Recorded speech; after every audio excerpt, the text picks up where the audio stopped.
सुचरितपौनिभ्यो नमो गुरुभ्यो गुरुभ्यो सत्तेजगुणसमध्ये पञ्चवीयवादानि करुणसंदर्शे शिष्यानुग्रहकुशले धम्माये सदावन्दे गुरुभक्तिसंयमेन तरन्ति संसारसायनं घोरं क्षीणन्ति अर्थकर्मं व्यवनं मरणं न पावन्ति ये नित्यमन्त्रो मुनिर्दाचरणार्यो प्राप्तः तत्कर्मा किरकोष्ठकोदन्दना साधुक्रिया साधुना शीलप्रावरणं गुणप्रचन्द्रात्मके योगिका औषधारकपाठपाठन्मता विलन्तु मां साधुना गुरुवाकान्तो नित्यं ज्ञानदर्शनाय चारुप्राणं गम्भीरामोक्षमान् भोगीष्ठा इच्छामन्ते मुक्तिसालोक्यं सम्मानदर्शन समदयदिष्टानं पञ्चविहाचरणम् आर्याणम् आयारादि सुधरावदेशीयानं वैध्यायानं तीरयान् गुणपालनयानं सर्वसावशेयनस्यकालम् अज्ञेमि पूज्यमि वन्दामि नमस्यामि दुःखतोपमतो वनिलं सुदैवगुणं समाधिपर्णं निर्गुणसम्पत्तिभो मध्यं श्री आदिसागरे आचार्य ग्रन्थार्थिविभूषितम् ईश्वरमातृकं ज्योतिर्विज्ञायकं हिमत्रैकं पूज्यं सर्वसंगविदोषितं प्रभावशालिनं धीरं वन्दे जयगुणभक्तिदा वन्दे श्रीमहावीरकीर्तिकरं विद्यार्थिपारं पारिजातकोटिविद्वन्द्वने पूरन्तवेत्रं शयनं धन्यत्वाद्वा विंशतिपरिसहेर्वग्नोदयो योगिरात् पायान्नां कुबुद्धकष्टकोइराट् संसारपाशोन्धि कल्पान्धकालवचना विषया गुरूणां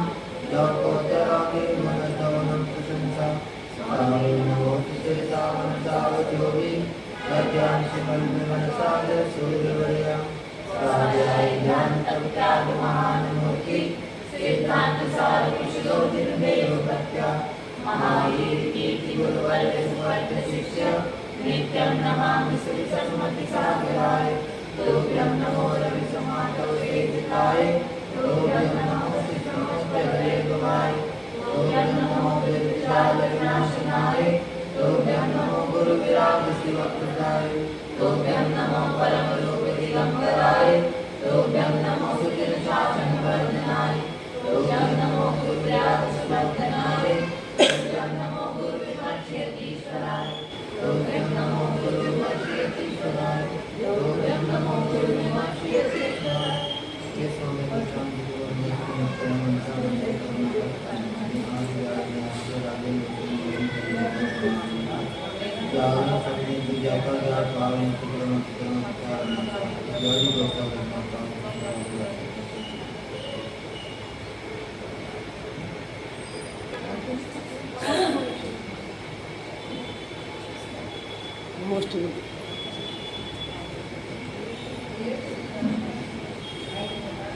जय देवा भगवान श्री शांतिनाथ भगवान जय परम पूज्य राष्ट्रपति समाचार्य जी विमर्शागर जी महाराज जिनागम पंथ जय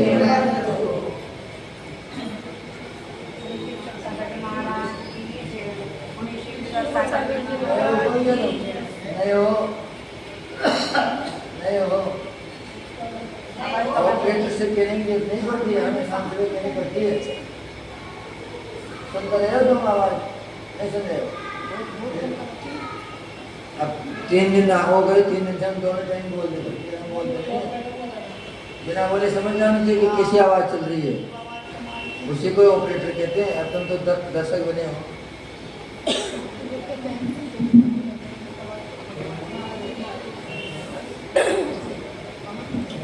जय देवादेव भगवान श्री शांतिनाथ भगवान की जय परम पूज्य राष्ट्र महामुनिराज की जय जनागम पंथ जय जय हो जय हो जय हो जय हो जय हो भगवान जय हो जय हो जय हो जय हो शांति भगवान हमें आए हैं द्वार तुम्हारे,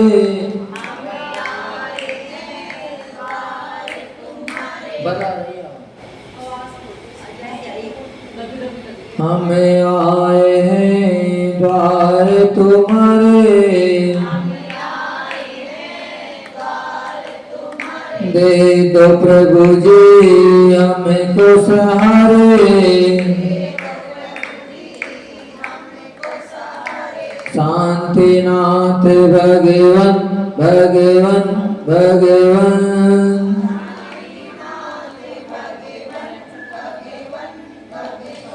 जय हो जय हो जय हो जय हो जय हो भगवन,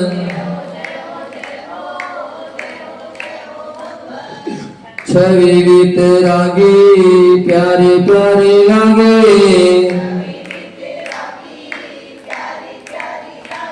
दरस जो पाया धन्य भाग जागे, चरणों करो नमन नमन नमन,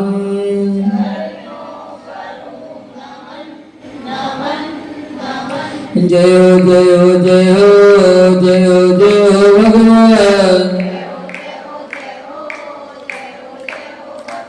सर्वज्ञ स्वामी शरण में आया,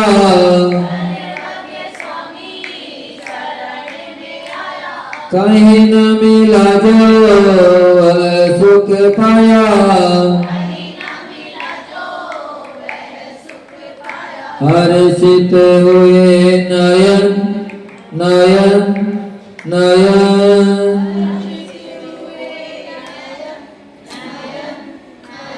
जय हो जय हो जय हो जय हो जय हो भगवान,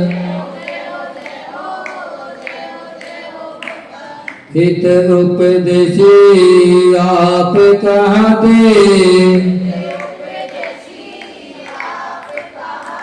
हम गुण गाने भक्त बन जाते,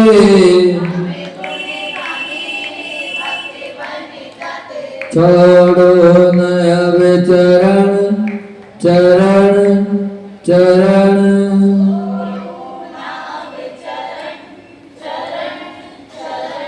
जय हो जय हो जय हो जय हो जय हो भगवान, आर जी के बाबा कहते,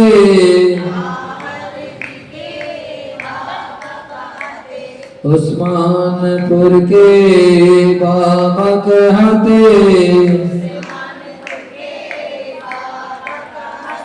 यक्ष यक्षिणी भी सिर को नवाते,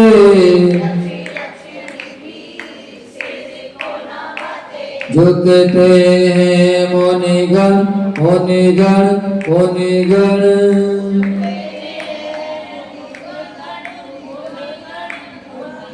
जय हो जय हो जय हो जय हो जय हो भगवान, दुखिया हो कोई द्वार पे आए, हंसता हुआ द्वार से जाए,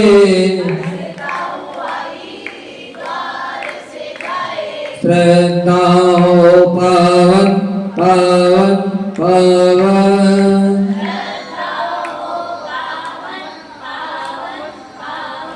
जय हो जय हो जय हो जय हो जय हो भगवान, जय हो जय हो जय हो जय हो शांति भगवान, जय हो देवादि भगवान श्री शांतिनाथ भगवान की जय। परम पूज्य राष्ट्र की शमनाचार्य गुरुदेव विमल सागर जी महाराज की जय। जिनागम पंच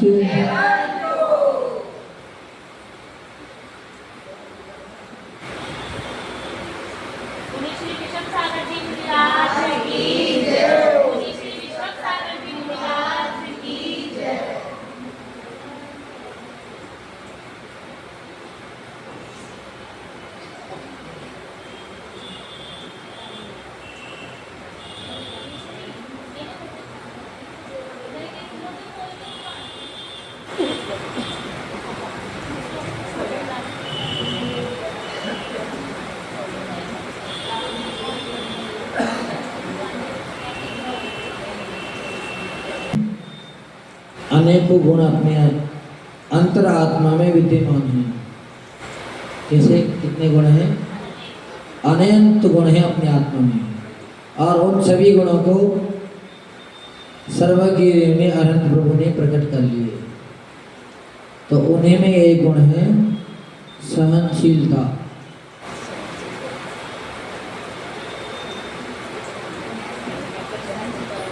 जिसके जीवन में सहनशीलता होती है वही अपनी ऊंचाइयों को प्राप्त कर पाता है। सहनशील व्यक्ति नहीं होते हैं, भावुकता में जो होते हैं, वो जो तुरंत निर्णय लेने वाले होते हैं, वो कभी भी ऊपर नहीं पहुंच पाते। हर बात में जो चिढ़ते हैं वो कभी भी ऊपर नहीं पहुंच पाते।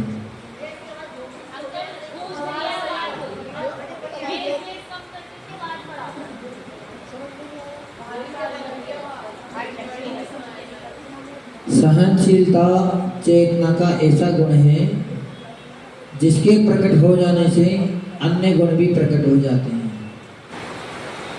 जो व्यक्ति सहनशील होता है उसे हर कोई व्यवहार बनाने की कोशिश करते हैं, पर जो बात में चिढ़ जाते हैं उनसे हर कोई दूर रहने की कोशिश करता है। साधना साधक का प्राण है। क्या है?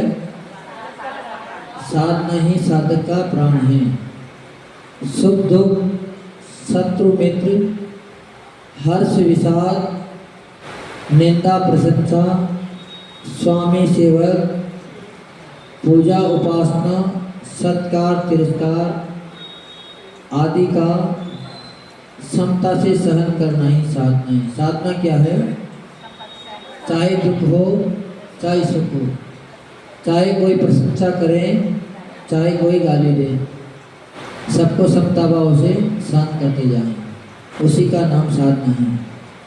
पर हर बात पे उसको अगर जवाब दे रहे हैं, अंदर ही अंदर कलेशित हो रहे हैं, परिणाम खराब हो रहे हैं, तो उसका नाम साधना नहीं है। वो तो अपने परिणामों से निश्चित ही दुर्गति का प्रबंध कर रहा है। पर सब सुनते हुए भी जो बिल्कुल शांत रहता है वही व्यक्ति आगे बढ़ते हैं।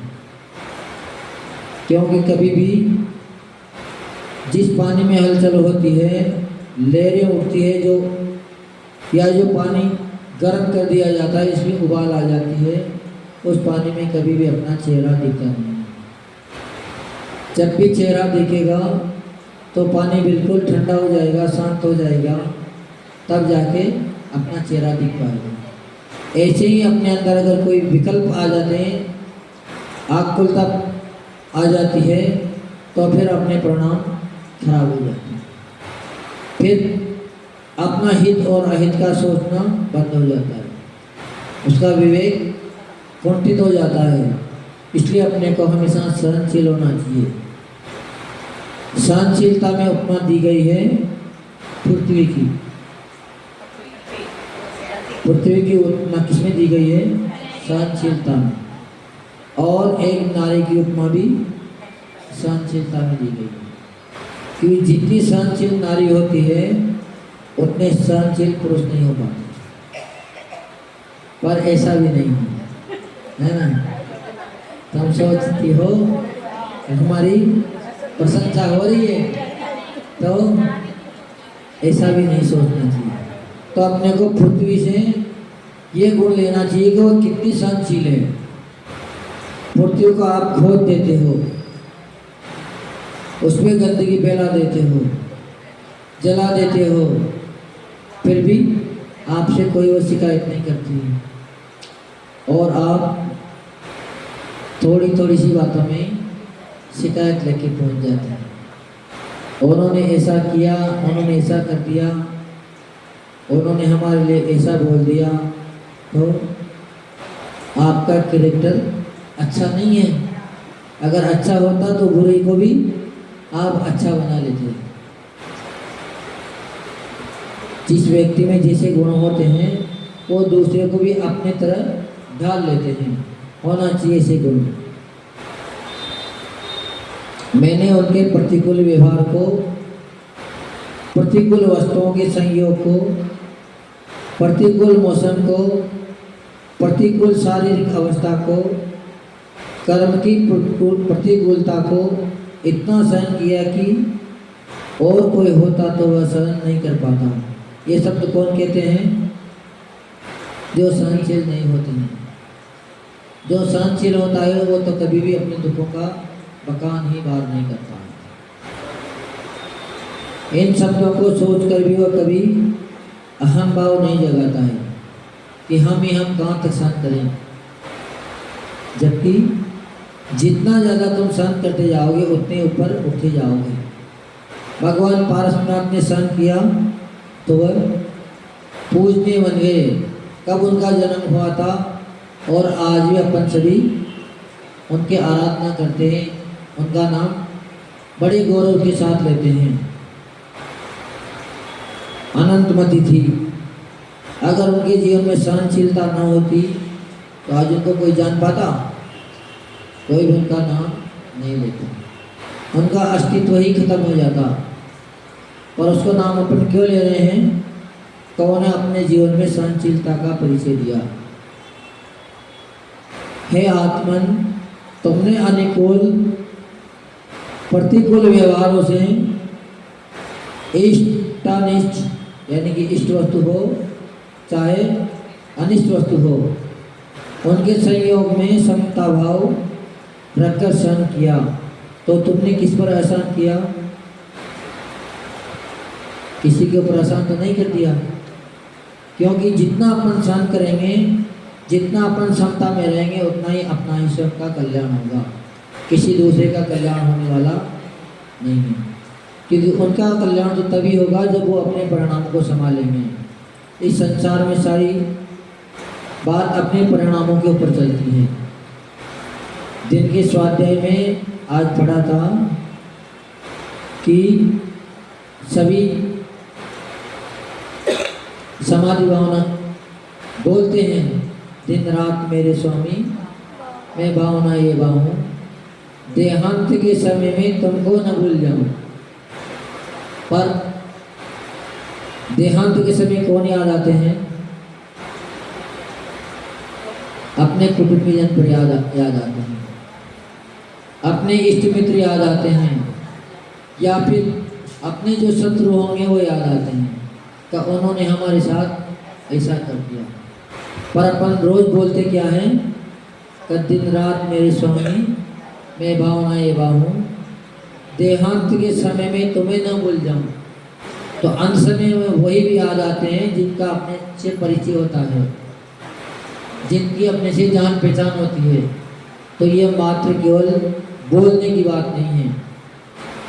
अपन को जिनको अपन अंत समय में बुलाना चाहते हैं, जिनसे संपर्क साधना चाहते हैं, उनको हमेशा याद करना चाहिए।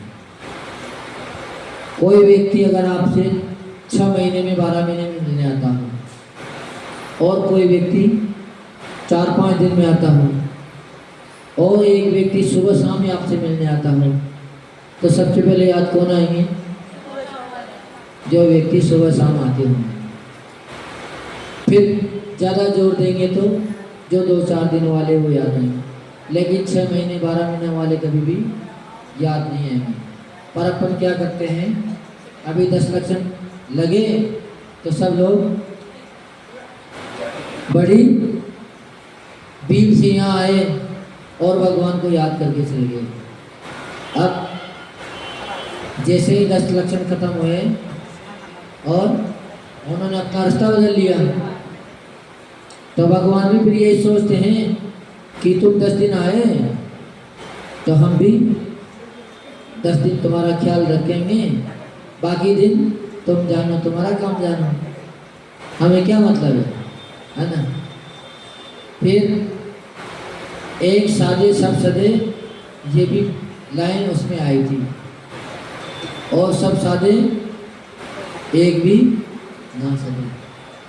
अपन क्या करते हैं, मंदिर में आते हैं तब भी भोजन करने से भी आपको उतना ही पुण्य मिलेगा, स्वाध्याय करने से भी आपकी उतनी ही निर्जरा होगी। और कोई प्रवचन चल रहे हैं या और हो रहे हैं तो भी निर्जरा उतनी ही होनी है, लेकिन अपन एक ही समय में तीनों काम करने की कोशिश करते हैं कि हम प्रवचन भी सुन लें, हमारी जाप भी हो जाए और पूजन भी हो जाए। तो तीनों के चक्कर में एक की भी पूर्ति नहीं हो पाती है, क्योंकि 1 मिनट ध्यान वहाँ देंगे, 1 मिनट माला पे देंगे, और एक अगर साथ थे, एक पे ध्यान देते तो कम से कम एक की तो पूर्ति आपकी हो जाती, क्योंकि अपन सभी लोग छदमस्त हैं। क्या है? छदमस्त हैं, यानी कि अपना उपयोग एक समय में एक ही जगह लगता है। और सर्वज्ञ देव है, भगवान है, वह चराचर की जितनी भी वस्तुएं हैं, द्रव्य के जितने भी गुण और पर्याय हैं, उनको एक साथ जानते देखते हैं, पर अपने पास वह क्षेत्रम नहीं है। तो अपने को हमेशा अपना उपयोग एक वस्तु में लगाना चाहिए और सहनशील धीरे धीरे बनते रहना। जितने आप सहनशील होते जाओगे उतना ही आप ऊपर उठते जाओगे, और जितने आप उग्र स्वभाव में रहोगे, जितनी आपके अंदर चंचलता रहेगी, उतने ही आप अपने लक्ष्य पर नहीं पहुंच पाओगे, क्योंकि लक्ष्य पर पहुंचने के लिए सहनशील होना बड़ा जरूरी है। जब जब ऊपर उठने की स्थिति आती है, तब तक कुछ न कोई कर्म अपनी परीक्षा लेने आ जाते हैं। कोई न कोई व्यक्ति प्रतिकूल बनकर अपने सामने आकर खड़े हो जाते हैं, और उस समय अगर अपन ने अपनी सहनशीलता खो दी तो अपने को उपलब्धि ना मिलेगी। सहनशीलता अन्य भव्य जीवों के लिए सम्यक संयम और वैराग्य का निमित्त भी बन सकती है। काय में भी निमित्त बन सकती है सहनशीलता? संयम में, वैराग्य में और सम्यक दर्शन की प्राप्ति में। जैसे यशोधर मुनिराज की सहनशीलता राजा सैनिक के लिए तथा भगवान पार्श्वनाथ की सहनशीलता कमठ के लिए कारगर हो गई। अब ये कैसे कह सकते हो? क्योंकि यशोधर मुनिराज ने तो शरण्य का कुछ किया ही नहीं, वो तो अपने में थे। फिर उनके लिए कैसे हुई वह? उनके लिए ऐसे हुई कि अगर वो सहनशीलता नहीं रखते तो कभी भी उनसे प्रभावित नहीं होते। उस सहनशीलता गुण के कारण ही वह उनसे प्रभावित हुए हैं। तो उनका खुद का भी कल्याण हुआ और सामने वाले व्यक्ति का भी कल्याण हो गया। सहनशील व्यक्ति संसार में पूज्यता को प्राप्त हो जाते हैं, एवं असहिष्णु व्यक्ति निंदा व तिरस्कार को प्राप्त हुआ लक्ष्य से च्युत हो जाते हैं। सहनशील व्यक्ति ही लक्ष्य में पहुंचता है और उसको पूरी दुनिया पूजने लग जाती है। गृहस्थ व्यक्ति भी अगर कोई ऐसे हो तो कभी भी बिल्कुल शांत रहते हों, किसी बात का कोई प्रतिकार नहीं करते हों, तो उनका भी हर कोई गुणगान करने लग जाते हैं, जबकि वो कोई साधु पुरुष नहीं है, पर उनके अंदर गुण हैं, तो उस गुणों की हमेशा पूजन होती है। सहनशील व्यक्ति भी मरण को प्राप्त होता है और असहनशील व्यक्ति भी मरण को प्राप्त होता है। मरण को दोनों प्राप्त करेंगे, क्योंकि अमर तो कोई है नहीं। जो भी इस मृत्युलोक में आए हैं वो सब मृत्यु को प्राप्त होंगे। कोई व्यक्ति 2 दिन जल्द पहले हो जाएंगे तो कोई 2 दिन बाद में होंगे, लेकिन सहनशील व्यक्ति मरण के बाद भी अमरत्व को प्राप्त हो जाता है। उसको मरने के बाद भी दुनिया वर्षों तक याद करती है। पर जो क्रोधी व्यक्ति होता है उसको जीते जी भी कोई याद नहीं करते हैं, और मरने के बाद तो कोई नाम लेंगे नहीं, या लेंगे तो भी कब लेंगे? तिरस्कार के लिए नाम लेंगे। उसका मरने के बाद भी तिरस्कार ही करेंगे। रावण है, विद्वान था, पर थोड़ी सी गलती उन्होंने कर दी, इसमें आज भी दुनिया उनको गालियाँ देती है। जब भी कोई विपरीत दृष्टांत आता है तो सबसे पहले रावण का नाम लेते हैं कि रावण ऐसा था, और उनकी अच्छाइयों को कोई गाता है? उनकी अच्छाइयाँ उसमें भी थी, पर गंदगी थोड़ी सी भी खतरनाक होती है, और स्वच्छता बहुत ज़्यादा भी हो तो भी बहुत कम नजर आती है। तो अपने अंदर सहनशीलता अपने को हमेशा प्रकट करते रहना चाहिए। मरण दोनों ही करते हैं, सहनशीलता पूर्वक मरण करना अति उत्तम है, क्योंकि सहनशील व्यक्ति की मृत्यु करने में भी समर्थ नहीं है।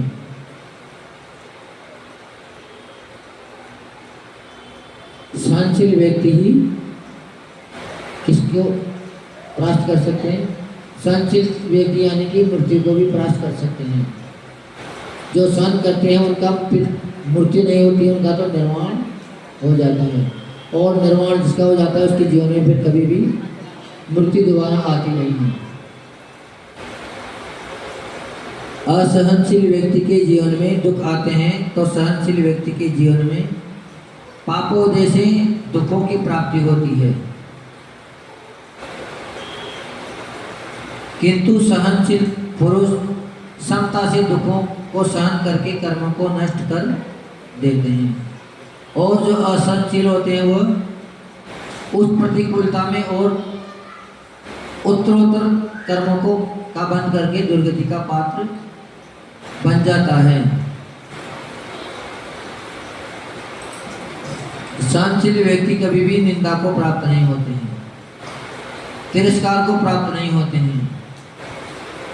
जितने भी व्यक्ति तिरस्कार को प्राप्त होते हैं वह सभी उग्र स्वभावी होते हैं, उनकी हमेशा निंदा होती है। सहनशील व्यक्ति की कोई भी निंदा नहीं करता है, क्योंकि समता पूर्वक अगर उपसर्ग परिसर सहन कर लेते हैं तो वह व्यक्ति इस संसार से ऊपर उठकर परमात्मा की शरण में आ जाते हैं। पर जो व्यक्ति सहनशीलता नहीं दिखलाते हैं वो कष्टों को सहन करता हुआ भी नीचे गर्त में चला जाता है। यानी कि क्लेश भाव अपने अंदर कभी भी नहीं होना चाहिए।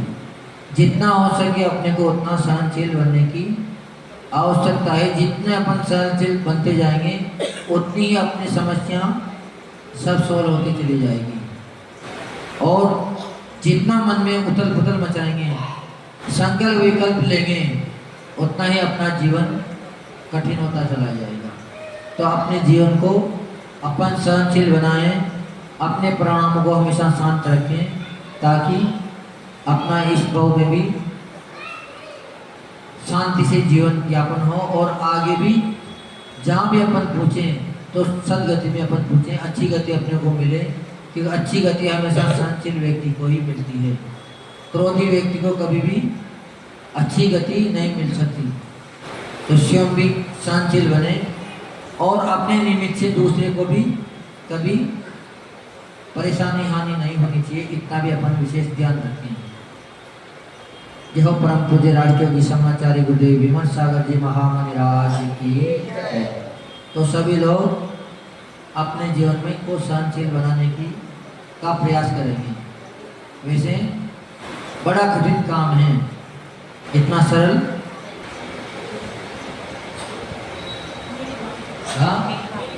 मेरी भावना नहीं है।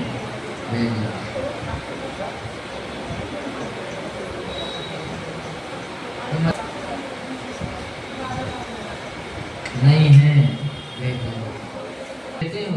बात नहीं जाते हैं। चलो तुम बताओ जरा। हाँ श्रावक, बहुत बढ़िया।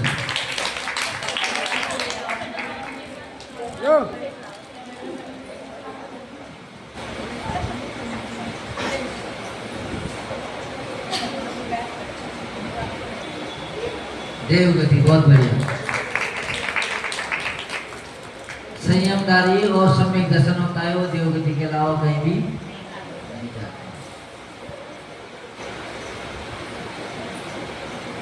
होती जो अहम इंद्र और आप सभी के पास है वह इस समय मौजूद है। दोबारा बोलो। होती जो अहम इंद्र समान जिसे जीव होए पहचान यहाँ सभी के पास रखी है अपने विषय स्वतंत्र कही है। कौन बता रहे हैं? बताओ।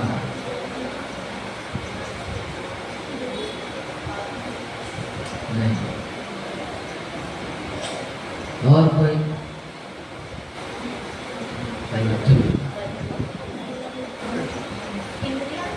इंद्रिया, बहुत बढ़िया। इंद्रियां ही इंद्र के समान होती है, उनके विषय अपने अपने स्वतंत्र हैं।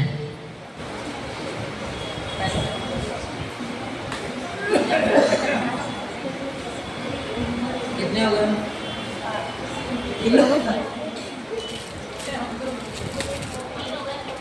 तीन हो गए। दो बचे, दो। कितने बाल ब्रह्मचारी तीर्थंकर हैं की प्रतिमाएं हैं?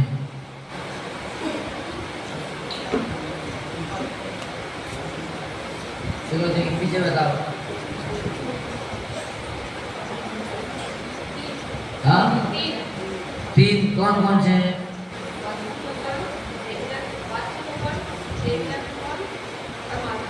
और महावीर, बहुत बढ़िया।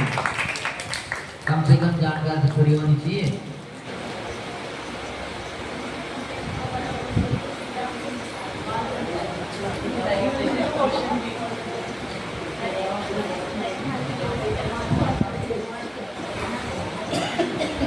वर्तमान में कितने परमेष्ठी हैं? बताने वाले इस बार हम पूछते नहीं हैं, उनको अलग से पढ़ाया करो।